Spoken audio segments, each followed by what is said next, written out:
Muy buenas noches y bienvenido a un nuevo programa de debate de este día, martes 26 de noviembre. Vamos a conversar distendidos, pero yo creo que en una entrevista que va a ser muy atractiva porque tenemos varios tópicos que tocar. Es un viejo amigo que tengo mucho aprecio, no solamente aprecio, admiración, porque es un periodista, yo diría un observador de la vida, que se convirtió en productor televisivo, que ha hecho novelas importantísimas, así como series y películas, que es uno de los más reconocidos productores de América Latina, que estuvo en El Salvador durante varios años cubriendo la guerra civil, que conoce El Salvador quizás más que cualquiera de nosotros y que además tiene una visión crítica de la política que lo ha llevado incluso a enfrentarse a algunos presidentes en México. Es mexicano y él es Epigmenio Ibarra. Buenas noches, mi Buenas estimado. noches, mi querido Nacho, muchas Qué gracias. gusto de tenerte por acá. El gusto es mío de estar aquí en este país que tanto quiero y de estar contigo, que nos conocemos. Que tanto quieres, porque se nota que lo quieres. ¿Cómo no? Déjame presentar a quien hace posible este primer segmento de debate, la Central de Seguros y Fianzas. Durante 30 años hemos consolidado nuestro liderazgo en fianzas. Somos expertos en seguro de personas, seguro de daños, fianza segura. Nuestro servicio es de calidad, ágil y oportuno. Alcancemos juntos nuestras metas, porque los salvadoreños no nos dejamos vencer. 3 décadas de desarrollo. La Central de Seguros y Fianzas. Por 30 años, su centro de confianza. Bueno, para que nos pongamos en contexto, porque hay algunos que deben estar muy contentos de saber que está Epigmenio en este momento en el canal, otros obviamente no lo conocen porque son más jóvenes. Tengo una biografía, una presentación de él hecha por Meridiano 89. Veamos.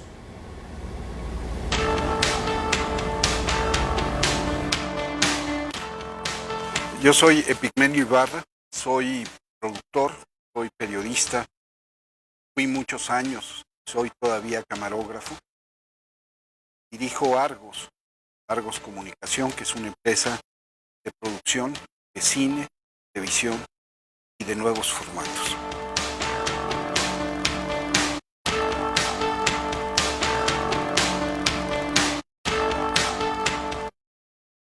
En el marco de los conflictos de Centroamérica en la década de los 80, Epigmenio Ibarra comenzó su involucramiento profesional como corresponsal en la Guerra Civil salvadoreña. Para tener un contexto más extenso en el ámbito político y social, Ibarra cubrió la mayoría de los conflictos posteriores a la Guerra Fría, como la Guerra del Golfo Pérsico, Colombia, Sarajevo, entre otros. Fue uno de los primeros en entrevistar al subcomandante Marcos pocos días después del levantamiento zapatista en México. Fue el primer periodista mexicano en hablar sobre la homosexualidad, en criticar el machismo y en denunciar la corrupción política a través de la telenovela. Es así como trascendió de corresponsal de guerra a ser el principal productor de telenovelas en México, destacando producciones como El Señor de los Cielos, Ingobernable, Sexo, Pudor y Lágrimas, Capadocia y la más exitosa en 1997, Mirada de Mujer, con 29 puntos de rating en TV Azteca. Sus propuestas ayudaron a evolucionar el género de la telenovela a series de televisión. En una entrevista realizada en el 2018 por el periódico español El País, Epigmenio hizo una importante referencia en la forma de hacer negocios con las más grandes televisoras mexicanas. En México, negociar es conciliar y operar para lograr un objetivo superior. Los mexicanos somos profesionales de la derrota y se dice que no podemos con el éxito. Pero hay que recordar que nosotros venimos de una guerra que sí se ganó y sabemos lo que es la victoria. Epigmenio es el fundador de la productora Argos, con la que hace más de 20 años innova en la forma de ver televisión, creando una plataforma más cercana a la gente, que le otorga exclusividad en televisoras internacionales como Telemundo y Amazon, destacando la realización de producciones para Disney, Discovery Channel, ESPN y la BBC. Una idea sólida, bien construida, con la capacidad de ejecutarla con un alto y sostenido nivel de calidad, son los principios con los que Argos está conquistando al gigante del streaming, Netflix. Esto y mucho más es Epigmenio Ibarra, amigo incondicional de El Salvador. Bueno, y tan amigos que están en El Salvador ahora porque se va a iniciar una escuela de cine en El Salvador y Pigmenio nos viene a ayudar a hacer una voz protagonista en esto, una acción protagonista de hacer cine, que sería El Salvador Cine, ¿no? Sí. Y que se va a crear y que nosotros en Telecorporación estamos apoyando, incluso este jueves hay un foro. Vamos a hablar de todo eso, Claro. que obviamente para mí significa este Pigmenio que sigue queriendo mucho El Salvador y que no se olvida, digamos, que aquí, como tú dices, aquí empecé. Sí, Todo empezó en El Salvador, dijiste en una entrevista hace unos años atrás. exacto. Aquí yo me debo a esta tierra y a esta gente. Así que devolver lo que se pueda al Salvador para mí siempre ha sido prioritario, y esta oportunidad de colaborar con E-Cine se vuelve para nosotros clave, porque también lo que hacemos nosotros, independientemente de la producción y de los estudios, tenemos una escuela desde hace 19 años, una escuela de actuación, dirección y guión. Tu productora, que es una gran productora, tiene una escuela de cine, Sí, que se llama Casa Azul. Casa Azul. Y ahora va a evolucionar y se va a convertir en la Escuela Superior de Artes Escénicas y Audiovisuales. En México. Tenemos ya 19 generaciones. En 15 días se gradúa la 19ª generación de actores. De ahí viene gente como Luis Gerardo Méndez, como Jimena Romo, como mi propia hija Heréndira, que está destacando en la industria. Y es una escuela que tiene 730 alumnos, muy grande para la historia de la educación artística en América Latina, y muy profunda en todo su planteamiento. Y hoy pues venimos a formalizar una alianza con E-Cine y a darle todo nuestro apoyo y todo nuestro respaldo a este esfuerzo que me parece fundamental. Yo te lo agradezco en nombre de todos los salvadoreños. Yo creo que tú y muchos sabemos que en el cine, que en El Salvador, perdón, hay gente con talento y que no tienen la oportunidad. Y seguramente esto le va a dar la oportunidad a toda esa gente que le gusta el cine y que tiene talento de poder capacitarse y conocer, digamos, técnicas a un nivel mayor. Yo creo que es muy importante. El Salvador ha hecho historia en muchos sentidos. Lo hablábamos hace rato. En El Salvador se decía que no podría librarse una guerra jamás, porque no había retaguardia, no había montaña, por el tamaño del país, por ser un país densamente poblado. Y aquí se cambió la historia de América Latina. Entonces yo creo que es cuestión que los salvadoreños encuentren la unicidad de su expresión audiovisual. Y para eso una escuela, que es una comunidad, que es un centro de discusión, de aprendizaje, de entrenamiento, es la clave. Y si encuentran eso, pueden dar un campanazo en la industria mundial, como lo dieron con la guerra, como lo dieron con la negociación. Lo pueden dar en la industria audiovisual. Eso es lo que a mí eso me inspira. Tú ya has colaborado, has ayudado a algunos salvadoreños, tengo entendido, ¿no? Sí, desde hace muchos años, combatientes, excombatientes estuvieron trabajando con nosotros y se formaron con nosotros y aportaron. Yo me asocié y iniciamos Argos con Verónica, mi esposa, y con Hernán Maravilla, Ajá. que era un salvadoreño adoptivo también, el famoso Maravilla de la radio, de Radio Venceremos. De la radio Venceremos. Entonces El Salvador siempre ha estado muy presente en todos nuestros asuntos. Si ves Capadocia, si ves Las Aparicio, el octavo mandamiento, siempre aparece El Salvador. Es una referencia constante en todas nuestras historias, porque de verdad aquí empezó todo para mí. Vamos a volver al tema cine, obviamente que es sumamente importante, es lo que te tiene aquí. El jueves hay un foro que tú vas a estar junto a otra gente de Argos, y que es importante que los que quieran asistir puedan asistir. Vamos a señalarles cómo pueden asistir, pero obviamente quisiera que la gente te conociera un poco más. Tú eres inicialmente un periodista, camarógrafo periodista. Sí. Yo es primera vez cuando te vi Ajá. que yo vi a un hombre preguntar detrás de la cámara. No sé si me lo entenderán bien, pero usted está acostumbrado a ver a un periodista y a la par el camarógrafo. Epigmenio hacía las dos cosas. Hacía las dos cosas. Tenía la cámara y preguntaba, digamos, directamente. Pues Eso, sí, por la estética de la miseria. tú trabajabas para Imevisión, Para que era Imevisión el... y para muchas cadenas norteamericanas después. Pero si hubiera habido dinero, probablemente hubiera yo- tenido un yo camarógrafo y un... Yo pensé que tú lo hacías porque era una mejor forma de entender todo, ¿no? Visualmente y preguntando. Se volvió eso, se volvió una manera de interpretar la realidad al grado que descubrí un lenguaje y le puse la cámara orgánica, donde las funciones corporales las incorporas a la cámara.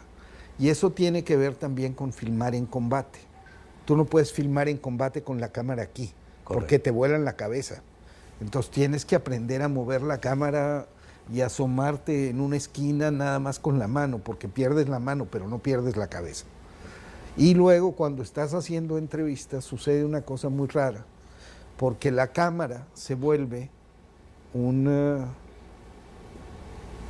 escudo y el entrevistado se desconcierta Ujú. y se pone más a modo. Siempre es más fácil llegar más hondo cuando el entrevistado te busca y lo que encuentra es el lente.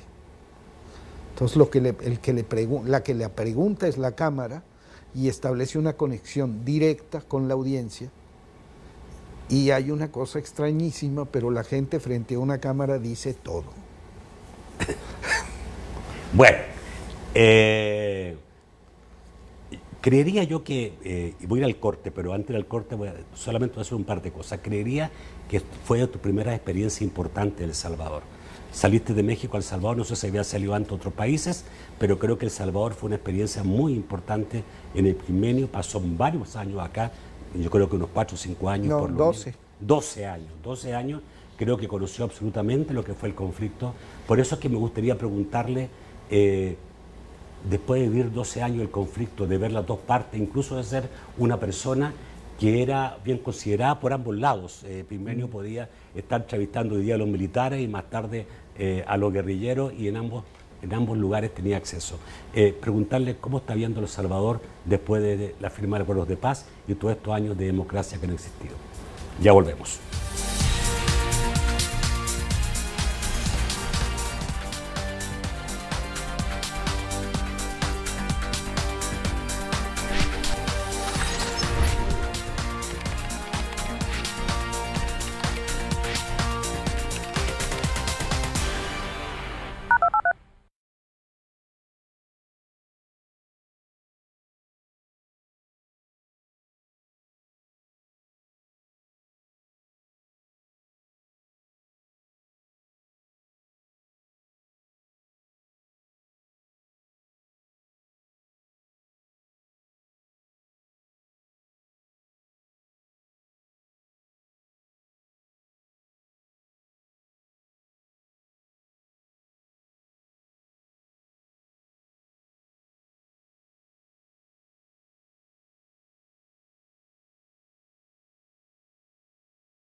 El segundo segmento de debate gracias a COSAVI, Ahorro y Crédito, que ha iniciado la construcción de su centro financiero en la zona oriental del país. En 2020, COSAVI iniciará operaciones en San Miguel. COSAVI, tu crecimiento es nuestro compromiso.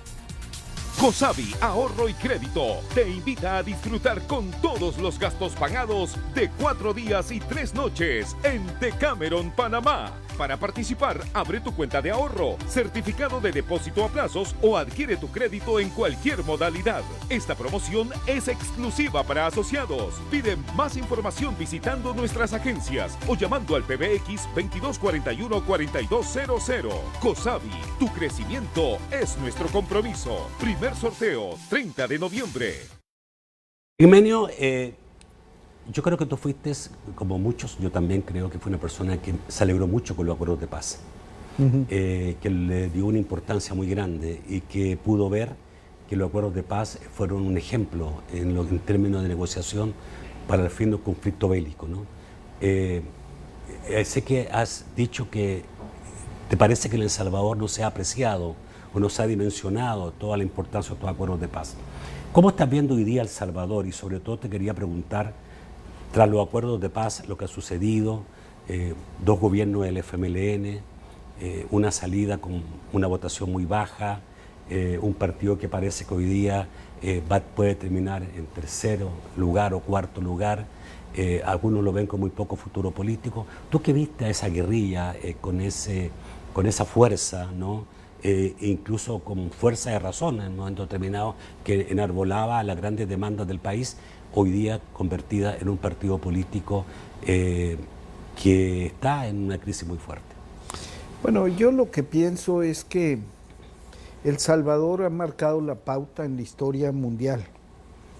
Si no sucede lo que sucedió en la ofensiva del 89 en el Hotel Sheraton, y hay esa negociación entre los norteamericanos y la guerrilla, una negociación exitosa, muy probablemente Bachelet nunca hubiera sido presidente, ni Lula, ni Evo.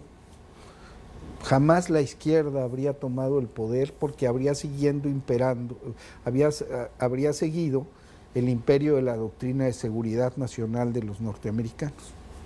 Entonces, en este país con la guerra se hizo historia y luego se hizo historia con la negociación. Me parece que el pueblo salvadoreño tuvo el coraje para hacer la guerra y la valentía para sentarse a negociar. Y que ambas partes tuvieron la altura de miras para dejar de pensar en sus propios intereses y pensaron en el país. Y en lugar de consolidarse unos en el poder a sangre y fuego o los otros consolidarse como una dictadura ganada por las armas, conquistaron la democracia. Y en la democracia se gana y se pierde. Ganó muchos años Arena, hubo 2 periodos presidenciales de El Salvador, y del FMLN, y en la democracia, el que no gobierna bien, pierde. El que no conecta con la gente, pierde. ¿Esa es una tragedia? No, es la vida de la democracia. Creo que El Salvador debiera, me parece, celebrar con mucho más seriedad, como su segunda independencia, los acuerdos de paz, porque es la vanguardia de la democracia en América Latina. Porque en ningún país ha pasado lo que ha pasado aquí, de que una guerra no se traduce en una dictadura ni de uno ni de otro lado, y una guerra no se traduce en el desastre del país, sino en una democracia donde cualquiera puede hablar, cualquiera puede ganar y cualquiera puede perder. De acuerdo, pero seguimos teniendo una sociedad bastante pobre en general, niveles altos de pobreza, muchas demandas sociales no cumplidas, muchas razones para pensar, digamos, que las cosas no han cambiado. Pero no es la violencia la alternativa. Ciertamente hay problemas acuciantes como en toda América Latina, pero hay caminos para resolverlo. Aquí se habla, se discute, es un pueblo enormemente politizado que toma decisiones radicales en las urnas, donde no hay trampas electorales, donde pierden unos y ganan otros y no se cae el país. Y eso a mí me parece un rayo de esperanza. Y es un país que en términos relativos tiene una enorme clase media. Tiene que ver con las remesas, ciertamente, pero tiene que ver con el impulso trabajador de este país, del pueblo salvadoreño, y tiene que ver con la existencia de la democracia. En la puerta del bienestar está siempre la democracia. Este país tiene más posibilidades de conquistar un futuro donde haya más justicia, más bienestar, porque es un país donde hay democracia y no como en el resto de América Latina. Es muy complejo el panorama. Aquí un gobierno... ¿Qué te parece lo que está pasando hoy día en América Latina? No solamente en Chile, sino que en Ecuador, en Colombia, en Bolivia. Pareciera, digamos, que salimos de la dictadura a la democracia y la democracia no ha sido capaz de poder satisfacer las demandas de los pueblos. Creo que les faltó guerra a esos países. A esos países les faltó guerra. Les faltó guerra y les faltó altura de miras a sus dirigentes. Aquí tanto la guerrilla como la fuerza gubernamental, el propio ejército, se desgastaron tanto en la guerra que dijeron aquí paramos porque si no, no va a haber nada que repartir. Y decidieron valientemente poner el país por delante. ¿Tú crees que fue una decisión salvadoreña? Muchos piensan que esta fue una decisión de quienes estaban detrás de la guerra de Estados Unidos y la Unión Soviética, que terminaron negociando y diciendo ya no seguimos con este caso, digamos. Yo vi la negociación y la negociación fue una decisión soberana de las partes.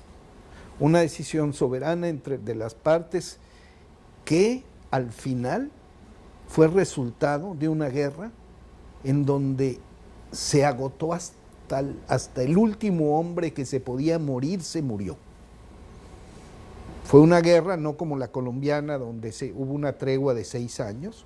Aquí no hubo una tregua ni siquiera de horas. Nunca hubo tregua, pero además al momento que se dijo cesa el fuego, cesó el fuego. Es la joya de la corona de las Naciones Unidas, el proceso de negociación de El Salvador. Es el único proceso de paz en la historia de las Naciones Unidas donde no ha habido ninguna violación a los acuerdos de cese al fuego. Eso honra al pueblo salvadoreño. Eso debería hacerlo. ¿Eres optimista de El Salvador? Yo soy muy optimista. Cada vez que vengo me impresiona el estado del país. Ciertamente hay miseria, en toda América Latina la hay, pero no hay ese encono que hay en el resto de América Latina, esa violencia latente que se destapa en cualquier instante. Aquí hay cauces institucionales para resolver.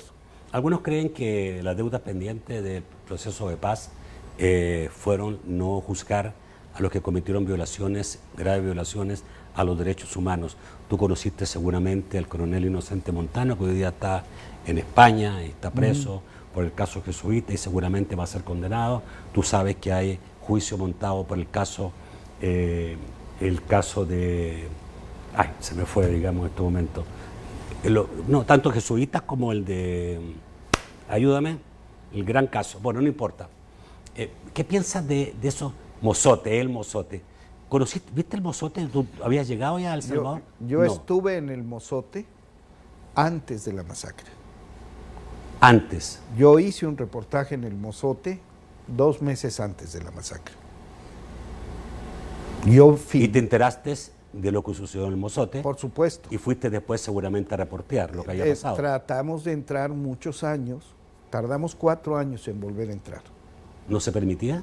No. Yo entré con un grupo de periodistas salvadoreños en 1985, 4 años después de la masacre. Ajá. Y entré en septiembre de 81.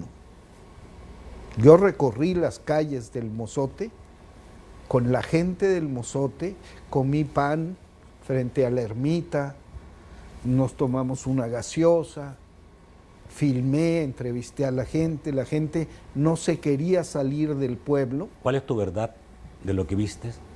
Lo que vi fue un pueblo, fui con una escuadra guerrillera, y parte de la tarea de la escuadra guerrillera era convencer a la gente que se saliera para Colomoncagua, porque la zona iba a ser Bombardeada. teatro de operaciones. Teatro de operaciones. Y la gente, en su mayoría evangélica, dijeron que ellos eran ajenos al conflicto y que no habría problema, que tenían confianza en Dios. Y me acuerdo muy bien de los guerrilleros diciéndoles, mire, nadie los va a cuidar, tienen que salir de aquí. Tienen que salir de aquí. Y luego entré al mozote y filmé los esqueletos, y filmé la ermita, y luego estuve con el equipo de arqueología forense argentina en el momento en que abrieron las fosas y descubrieron, por ejemplo, en los pantalones de un niño, unos juguetitos que traía en la bolsa. Y me acuerdo haber entrevistado a las antropólogas con esa objetividad y esa dureza, y como una de ellas empezó a quebrar mientras hablaba, describiendo esta fosa llena de niños. Entonces, esas cosas terribles que sucedieron, y súmale Copapayo, y súmale el Zumpul, y los jesuitas. La guerra es guerra, y en la guerra se producen atrocidades. Entonces, desgraciadamente, ¿se debe juzgar, se debe condenar? ¿Deben ir a la cárcel estos militares que cometieron ese tipo de creo acciones? que no hay una respuesta buena para eso, porque la paz también descansa en el perdón y en la reconciliación, y porque aquí nadie ganó la guerra, y quedaron vivos de los dos lados gente poderosa que al final decidió negociar. Entonces no hay respuesta fácil para esto. Evidentemente el impulso de justicia es esencial, pero evidentemente también la reconciliación y la paz del país es esencial. Es un poco lo que estamos viviendo en México. Sí, voy a ir a México inmediatamente. Eso es una pregunta, digamos. ¿Te hiciste amigo de algún protagonista de la guerra con el cual hasta el día de hoy mantengas comunicación? Sí, con muchos. Por ejemplo. Pues con el coronel Vargas, con Ana Guadalupe Martínez. ¿Sánchez Serén? Al presidente lo conocí poco, pero sí lo conocí en la guerra. Con el doctor Ungo, quise mucho al doctor Ungo. Que murió. Con Zamora, con el general Ponce. Caray, estuve aquí muchos años. Sí, yo, obviamente. Y mucha gente del pueblo. Nos vimos muchas veces. Muchas veces, pues. Y de los compañeros periodistas, muchísimos. Muchísimos. Epimenio, ¿y qué está pasando en México? ¿Tú eres un hombre de izquierda? ¿Te consideras un hombre de izquierda? Sí, soy de izquierda.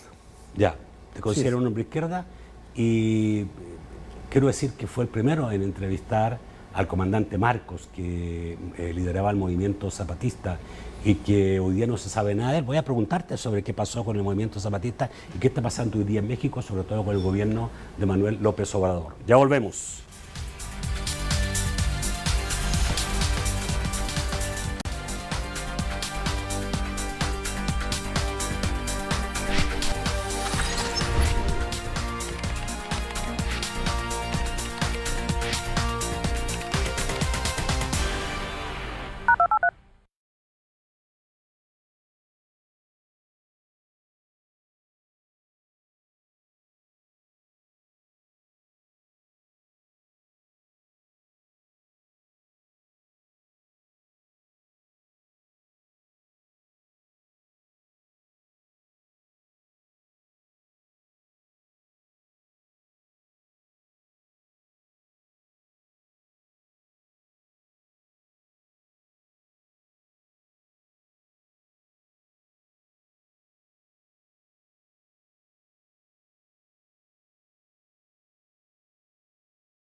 El tercer segmento de debate gracias a Sistema Fede Crédito. Recibe tus remesas familiares a la vuelta de la esquina en Fede.vecino del Sistema Fede Crédito. Porque sabemos que eres fuerte, que sueñas, que no tienes límites, que eres una gran mujer. Por eso con la cuenta de ahorro Crece Mujer puedes obtener el programa Salud a tu alcance y así cuidar de tu familia. Cuenta de ahorro Crece Mujer. Te permite llegar hasta donde quieras. Sistema Fede Crédito. Queremos darte una mano. Bueno, estamos en México, ¿no? Y tú eres un hombre que en México es muy conocido, pero además un hombre que opina a través de sus producciones o como persona, ¿no? Como periodista. Has tenido encuentros serios con expresidentes. De hecho, la semana pasada parece que hubo una guerra de tweets entre tú y expresidentes y se tiraron duro, digamos. Sí, Estoy hablando, digamos, de los expresidentes Peña Nieto y el anterior, Felipe Calderón. ¿Y tú eres amigo del actual presidente Mira, Manuel Enrique López Obrador? Lo he acompañado muchos años. Andrés. Con la cámara en el hombro. He estado en las 3 campañas. No soy amigo, soy un compañero más de los muchos que han apoyado su causa. Y soy un hombre que está muy comprometido haciendo lo que hago con la Cuarta Transformación.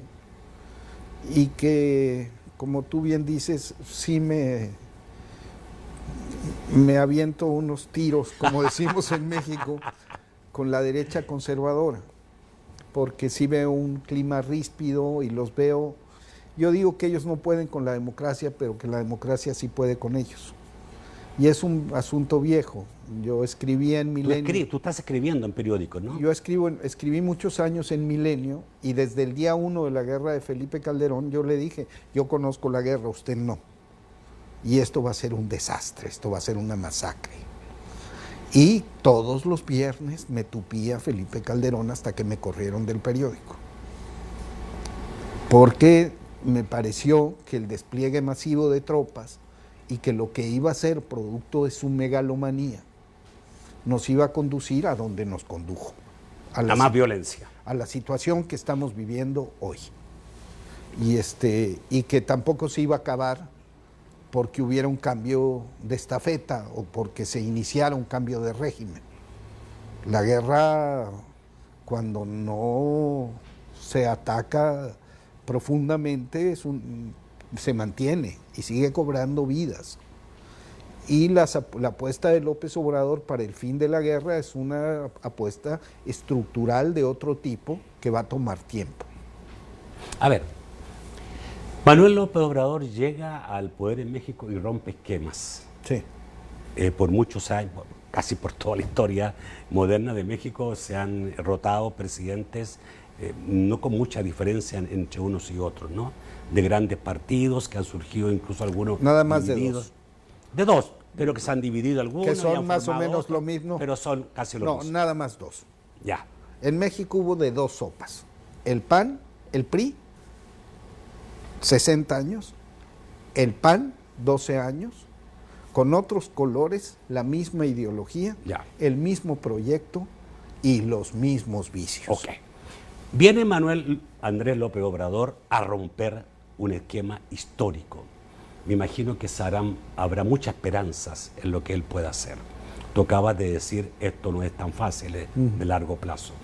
Pregunto, ¿podrá satisfacer mínimamente las necesidades o los deseos de quienes votaron por él en su periodo, en el actual periodo? Yo creo que sí, yo creo que ya lo está haciendo en un clima complejo, pero hay muchos datos esperanzadores.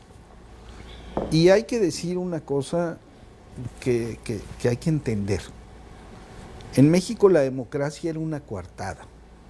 Hoy muchos periodistas en México hablan como si México hubiera sido Suiza. No, México era una dictadura enmascarada.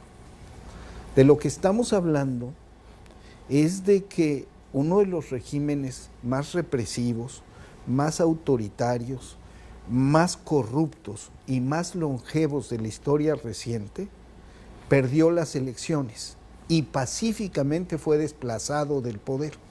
Pero ese régimen había penetrado todos los órdenes de la vida pública. Ese régimen tiene los periódicos, los canales de televisión, las estaciones de radio, a la inmensa mayoría de los comentaristas. Y a esos medios y a esos columnistas, Andrés Manuel López Obrador les cortó la publicidad oficial, que era un presupuesto de miles de millones de pesos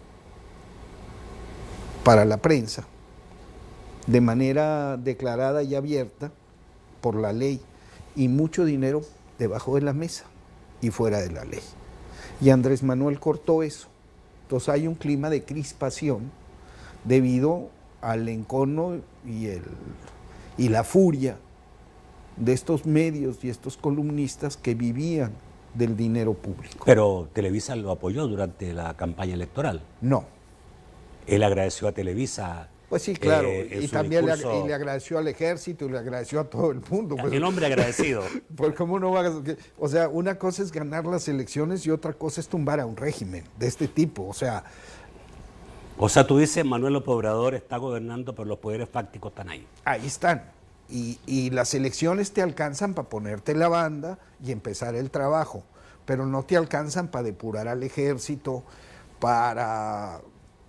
¿cómo se llama?, combatir a una prensa que te lincha todos los días. A muchos nos produjo por lo menos un remesón en la cabeza cuando vimos a un López Obrador, algunos dijeron, hincársele a Trump con el caso migración. Yo creo que no, porque hay una realidad. Hay una realidad. Se ha tratado de contener la migración, pero no ha habido represión contra los migrantes. No ha habido represión. Y están en México y llegan hasta la frontera, pero si interviniera o no la Guardia Nacional, poca relevancia iba a tener. De todas maneras, al norte no iban a pasar. O sea, el muro está en el norte. Esa puerta está cerrada. Yo como mexicano me siento muy avergonzado con los salvadoreños y cada vez que puedo pido perdón por el trato histórico que en nuestro país hemos dado a los migrantes centroamericanos y específicamente a los salvadoreños. Con Felipe Calderón hubo masacres, las violaciones, las torturas, los robos, las exacciones contra los migrantes eran el pan de cada día. De alguna manera, aunque la situación sigue crítica, hoy la crisis humanitaria con los migrantes es menos grave que con Peña Nieto o con Calderón. Hay un sentido más humanitario, con la realidad de que la frontera norte de México está cerrada. ¿Y no era un escape a una olla de presión la salida de mexicanos a Estados Unidos a buscar el sueño americano? Yo también pienso que El Salvador también tenía su salida a la olla de presión. Pero más que un escape a una olla de presión, era el resultado de una expulsión. Los mexicanos que se fueron a Estados Unidos y que se siguen yendo son expulsados de su tierra. Bueno, hay que crear condiciones para no ser expulsados, pero esto lleva muchos años. Por mientras, ¿qué va a pasar? Pero es que durante muchos años en México la desigualdad social, la corrupción, el énfasis fundamental de López Obrador es en la corrupción. Contrariamente al discurso tradicional de izquierda, que ve en el capital y la plusvalía al principal enemigo, López Obrador dijo es la corrupción. Y eso unificó a mexicanos de todas las tendencias. Porque la corrupción en México mata, la corrupción en México expulsa, claro. La corrupción en México corroe. Los muros de la Casa Blanca de Peña Nieto están manchados de sangre inocente. Seguro. Entonces, la corrupción es un fenómeno profundo en México que ha hecho pedazos al país. El país que hoy tenemos está destrozado por la corrupción. Entonces, la principal causa de expulsión de mexicanos al extranjero es la falta de oportunidades en un país de una capa de políticos millonarios, pequeñísima, y una masa enorme de gente que vive en pobreza extrema.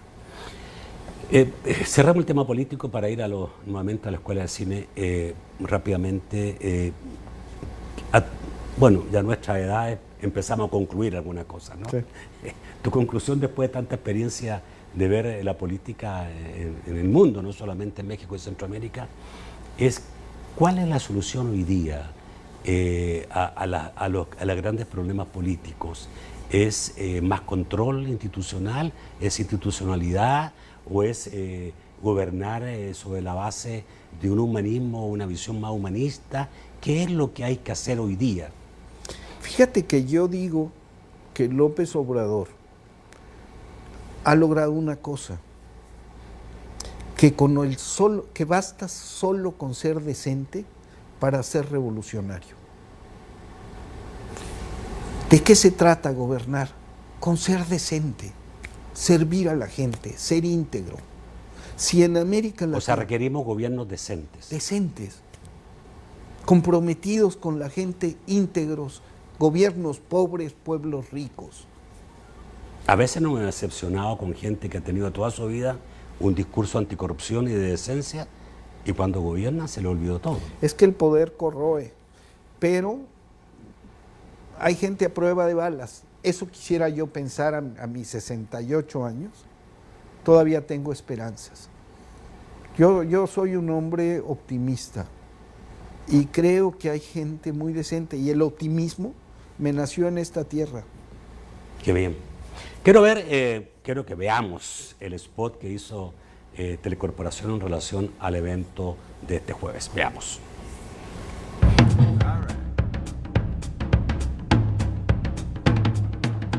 TCS anuncia su alianza con ECine, la primera escuela de cine y arte audiovisual en El Salvador. Como parte de esta alianza, TCS abre las puertas de su Foro 4 y recibe a Epigmenio Ibarra y Verónica Velasco, fundadores de Argos, una de las productoras latinas más importantes, así como a Ignacio Flores, director de la Escuela de Actuación Casa Azul, y a la destacada actriz Dolores Heredia, para sostener un conversatorio sobre la importancia de tecnificarse para la producción audiovisual y desarrollar la industria en el país. Estás invitado este próximo 28 de noviembre a las 9 de la mañana en el Foro 4 de TCS frente a la Gran Vía.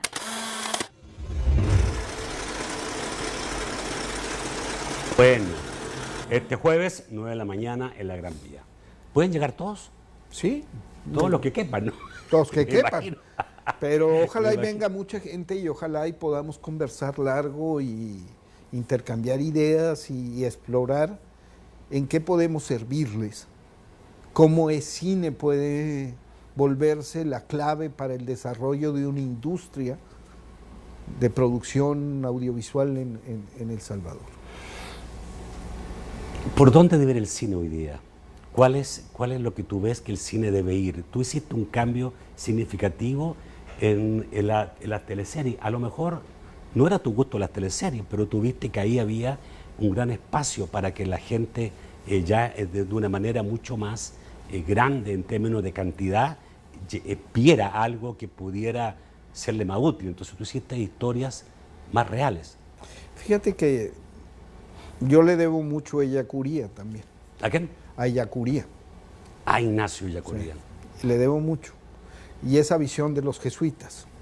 Entonces yo digo que Argos funciona siguiendo la máxima de San Ignacio que dice, hay que entrar con la de ellos para salir con la nuestra. Ajá, correcto. Cuando nosotros llegamos a México después de la guerra, nos quedaban dos posibilidades: hacer documentales muy de izquierda que vieran Tres Gatos y sentirnos muy satisfechos, o empezar a batirnos en el campo de la televisión comercial. Y para eso había que hacer telenovela. Y dijimos, que era lo que la gente más veía. Sí, y dijimos, ahí están los millones. Ahí, los millones de personas. No, ahí están los millones de personas. Correcto. Y empezamos a hacer telenovela con un principio. Vamos a hacer no lo que le gusta a la gente, sino lo que se merece la gente. Y cuando la gente vea que hacemos la televisión que se merece, también le va a gustar. Para hacer la televisión que la gente se merece, lo que tienes que hacer es tomarte en serio la tarea. Llamar directores de cine, escritores serios, grandes actores, y comprarte la idea de hacer de contar historias con seriedad, con profundidad. Y empezamos a hacer telenovelas que se volvieron series, y series que se muy exitosas, pero muy exitosas. Sí, porque la gente empezó a reconocer que el respeto que le teníamos. Tocaste temas además reales. Tocamos El todo. Señor de los Cielos fue una de las series más importantes que ha habido en los últimos años, ¿no? Sí, pero antes de eso, la primera temporada del Señor de los Cielos, ya mucha gente no se acuerda, sí, la hicimos hace 27 años, sí, que se llamó Demasiado Corazón. Y las Aparicio, y siempre hay una matriz, siempre exploramos la relación entre el poder y el crimen, las relaciones familiares, la diversidad sexual, cosas que no toca la televisión, y mezclamos las fronteras, rompemos la frontera entre televisión y cine. Voy a tener que ir al corte, lástima que Sí. el tiempo se va muy rápido en televisión. El próximo bloque, el último bloque del programa, ya pregunta a la gente del público. Ya volvemos.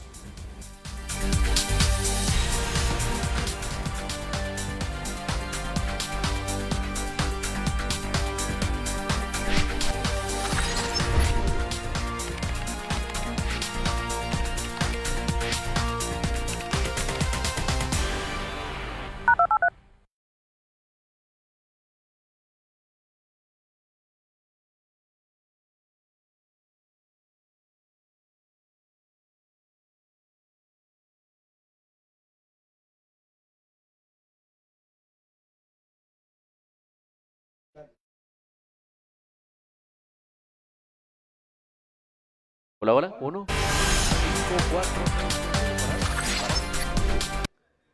ok. 5, 4, 3, 2.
Bueno, vamos con Francisco Bonilla para saber qué dicen los amigos televidentes esta noche. Buenas noches, Francisco. Un placer saludarles, muy buenas noches. Javier Reyes dice: saludos cordiales y respetuosos al admirable Epigmenio Barra. Bienvenido a su otra casa, dice Javier. Germán Brook, muy interesante entrevista, Nacho, plantea el analista político. Adonai Mejía dice: es cierto que las guerras provocan muertos entre combatientes, pero las masacres a gente no combatiente es un crimen de guerra. Aún en la guerra hay normas que respetar y eso está pendiente en El Salvador, plantea Adonai Mejía. Dice Kimba Gramos: buenas noches, con mucho respeto, creo que su análisis es orientado a sus afinidades izquierdistas. Déjeme decirle que en cualquier informe siempre se culpa al ejército por ser una institución y no una guerrilla. Muchos que pedimos justicia por los errores del FMLN, dice Kimba. Emilio Monterrey dice, un saludo a su invitado. ¿Qué le parece a su invitado la idea de una novela sobre la realidad centroamericana? ¿Qué opina? En lo personal, hay algo que me dice que sería un buen proyecto, afirma Emilio Monterrey. Y Mario Grisales dice, favor pregúntele al señor Ibarra qué opina de que AMLO, Andrés Manuel López Obrador, arrodilló el Estado a un narcotraficante, pregunta Mario Grisales. Vamos al estudio para las respuestas. ¿Por dónde quiere empezar? Por la última. Ya. No lo arrodilló. No lo arrodilló. Hubiera sido una locura. No eran muchos, eran 120 y tantos los narcos que incursionaron en Culiacán. Iban armados, llevaban unas .50 que tienen 6 kilómetros de rango. Si el ejército en una valentonada estilo Felipe Calderón hubiera empezado a combatir, hubiéramos tenido mínimo 50 bajas civiles, niños, mujeres. Ese fue un error de un sector de la Fuerza Armada que fue a buscar una medalla capturando un narco, cuando todos en México sabemos No estaba preparado. Que la captura de un narco, de un capo, por importante que sea, no acaba con el narco, sino que crea muchos narcos más. Ahora, visto de fuera, Epigmenio, uno dice, ¿cómo es posible que sea más poderoso un narco que un gobierno? Es que no es un problema de poder, es que la alternativa para sacarlo de ahí hubiera sido un combate abierto en una ciudad densamente poblada, a una hora de gran afluencia en las calles. Eso hubiera sido. Entonces, ¿se arrodilla un Estado que protege a su población y que pierde la cabeza de un narco? Yo creo que no. Ok. Dice alguien, la guerra provoca muertes, pero las masacres son otra cosa y están pendientes de juicio. Sí, en eso estoy absolutamente de acuerdo. La masacre del Mozote es absolutamente injustificable en todos los sentidos. O sea, 1,200, no, 1,000 y pico de personas, 560 niños. O sea, la justicia, el perdón y la reconciliación tienen límites. Me parece muy bien lo que hizo el presidente de ordenar que se quitara el nombre de Domingo Monterrosa de la Tercera Brigada. ¿Tú conociste a Domingo Monterrosa? Sí, lo conocí. ¿Qué opinión tenías de él en ese tiempo? Mira, era un general tropero y fue el primero en ese momento que se abrió a la prensa. Sí, yo recuerdo que era un hombre muy abierto a la prensa. A la prensa, podías hablar con él, te permitía acompañarlo, filmar combate, pero era un hombre con claroscuros terribles como este del Mozote, ¿no? Que fue, hay que decirlo, un diseño de la doctrina de seguridad norteamericana, el principio de sacarle el agua al pez. Era una zona de apoyo del FMLN y la doctrina norteamericana, que por cierto nadie habla de la involucración norteamericana en el conflicto, se ha olvidado, y se ha olvidado cómo estos principios contrainsurgentes pesaban, el de sacarle el agua al pez, y cómo este crimen se inscribe en una estrategia contrainsurgente. Por otro lado, hay una pregunta que habla de que siempre se culpa a la Fuerza Armada por ser una institución y no se culpa a la guerrilla, que puede haber tenido también errores de ese tipo o muchos más. Sí, la verdad es que no fueron tan masivos, pero hubo también masacres y crímenes del otro lado. La guerra es terrible y se cometen excesos. Yo no conozco guerras que se limiten, que obedezcan reglas. Incluso todo el mundo dice en la guerra hay reglas. Las reglas en la guerra se rompen continuamente. Todas. No hay manera de controlar a hombres armados. Y voy a la primera pregunta. O sea, ¿quién hubiera dicho esas imágenes de una fuerza especial que agarra al hijo del Chapo, lo extrae, lo monta en un helicóptero y se lo lleva? Eso nada más en las películas. La realidad hubiera sido una masacre. Y la decisión soberana de un Estado que no quiere que su población muera fue evitar una acción de guerra. La guerra no se controla. Alguien sugería que hicieras una novela sobre la realidad centroamericana. He tratado siempre de hacer una historia. Hemos tenido al menos 2 proyectos grandes. Uno lo venimos a anunciar, se llama Cortar el Puente. Es un proyecto en el que he trabajado muchos años y tiene que ver con la ofensiva del 89 y con los jesuitas. Yo parto del principio que lo de los jesuitas, el asesinato de los jesuitas, más que un crimen de odio, aunque había un componente de odio, fue una operación militar, táctica, para impedir que avanzara la negociación. Porque si se produce una negociación en aquel momento, hubiera sido una humillación brutal para un sector del ejército, porque la guerrilla tenía 3/4 partes, estaba en mexicanos, estaba en zonas muy densamente pobladas, y si llegaban las Naciones Unidas y se establecía un proceso de negociación con la guerrilla en control de zonas dentro de la capital, eso hubiera sido inaceptable para un sector del ejército. Una vergüenza. Okay. Bueno, te agradezco mucho que hayas estado esta noche. Lástima que siempre el tiempo es corto. Es muy interesante hablar contigo, Epigmenio. No, gracias, me consta Nacho. que eres una persona que tiene mucha pasión por lo que hace y siempre ha sido así. Y te felicito por tus éxitos, porque realmente hoy día eres un hombre muy reconocido. Pues me la paso batallando. La pasas batallando. Y la pasas bien. Como hacen ustedes, no sé hacer, eso no lo aprendí.